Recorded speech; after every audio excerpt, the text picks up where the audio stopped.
Seni yang kami hormati, terimalah persembahan terakhir dari Sanggar Anak-anak Gema Katonjaya yang akan menampilkan tari Saraswati. Dewi Saraswati adalah lambang ilmu pengetahuan. Tarian ini menggambarkan keagungan Dewi Saraswati yang diiringi oleh sekelompok burung angsa. Di dalam tarian ini terdapat perpaduan antara gerakan tari Bali klasik dengan gerakan ciptaan baru, baik yang diilhami oleh kebudayaan timur maupun barat.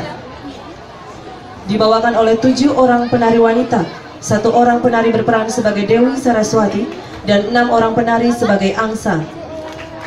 Tari Saraswati diciptakan pada tahun 1994 oleh Niloh Nesa Swasti Wijaya Bandem, koreografer, dan Inyoman Wida, komposer, dengan pembina karawitan Iwayan Sudana, Imade Rayu Wirata, pembina tari Ode Krishna Buwana, dan Wahyundari Buwana. Hadirin beri aplaus yang meriah untuk Sanggar Anak-anak Gema Katonjaya. Selamat menyaksikan.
Dan hadirin yang kami hormati, demikianlah tadi telah kita saksikan bersama penampilan dari Sanggar Anak-anak Gema Kartanjaya Banjar Tegal, Kelurahan Tonja, Denpasar Utara.